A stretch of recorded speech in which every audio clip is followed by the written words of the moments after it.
Hi, welcome to this video. A few days ago, I posted a video that describes a tool available for free on my website, thomasmore.org. This tool lets you search for movies by genre, rating, number of votes and year, but also by one or two members of a cast. In that video, I showed the online tool. I also explained how you can get the tool and install it on your own machine. Today, I will describe the code behind the tool. You can look at the tool already on my website by connecting to thomasmore.org and then select Movies Search. So now about the code. The code is available on GitHub. The link is in the description below. The code consists of three files. reduce.py that downloads movies data from the website imdb.com, app.py that contains the logic and connectivity in Python, and then index.html that will render the HTML page. Let's first look at reduce.py. First, we import the necessary modules. Then we set some variables like the website from which we get the movies data. We also set parameters for the volume of movies that will be available for search, like the rating, the minimum number of votes, and the number of returned rows. The more movies, the bigger the files will be, which could be an issue if your website, for example, is hosted. We activate logging. Messages will be going into reduce.log. We create 3 pandas data frames to work on the data. One for the movies with their ratings, one for the list of cast per movie, and the third one for details about the persons. The display function is for debugging to display details about a data frame. The download file function downloads the contents of a data file. Download_files runs the download_file function for each of the required data files. The gunzip function calls the gunzip_file function for each of the downloaded files, which are zip files. The names function retrieves the details of members of movie casts. It gets the list of people IDs, loads the saved file and containing the list of names, matches the two together, and then saves the output. The principals function filters the names of cast. It gets the list of filtered movies, loads the principals file, matches the two together, and saves the output. The ratings_files function loads and filters the movies with their ratings. It loads the movies, loads the ratings, merges them, and then applies filters like the number of votes and the rating. It then saves the output.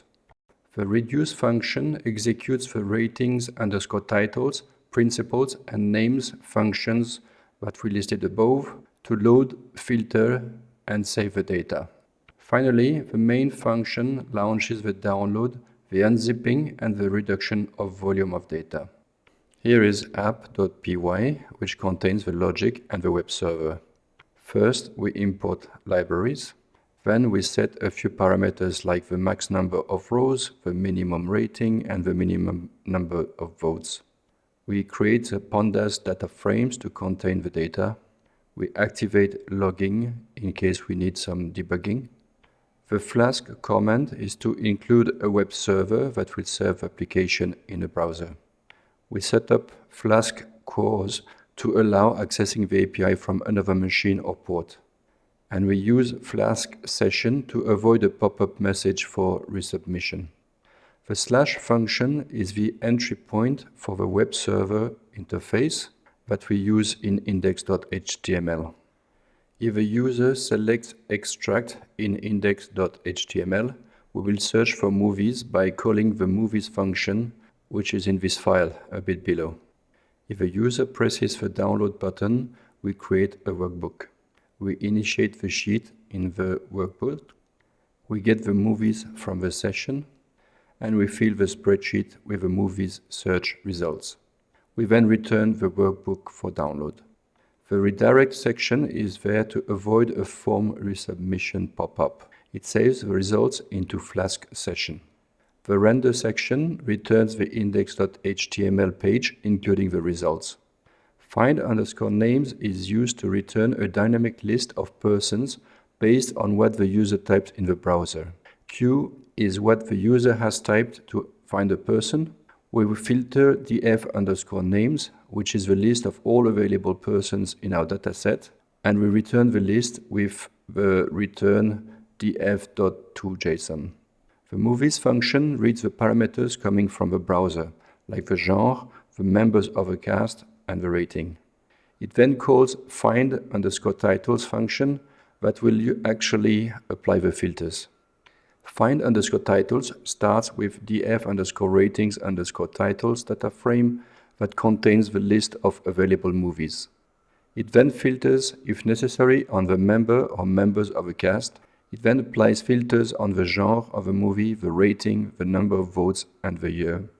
It retrieves the cast members and their details. It adds information about the director, and then it returns the results.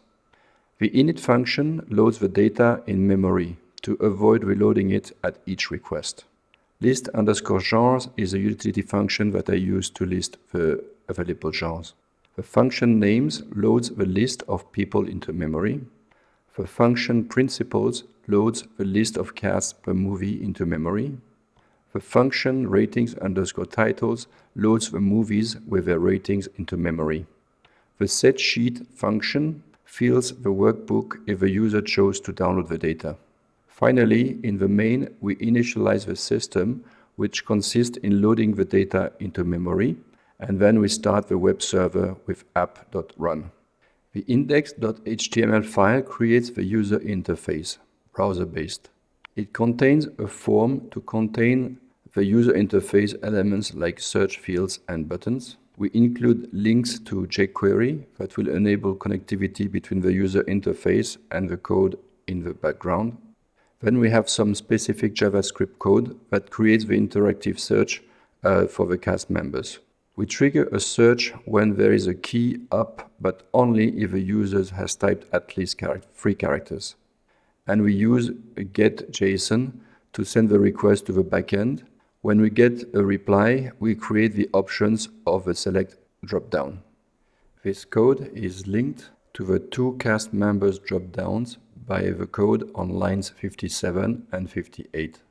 We then set the fields in the form, the genre dropdown, the cast members search and dropdowns, the minimum rating, the minimum number of votes, the year from to, a submit button to launch the movie's search, and another button to export the results. Then there is a table to display the results of a movie's search. Notice the results word. This is the variable that makes the link with the backend code. I hope you enjoyed this video. I would be happy to read your comments below. Thank you very much for watching, and bye for now.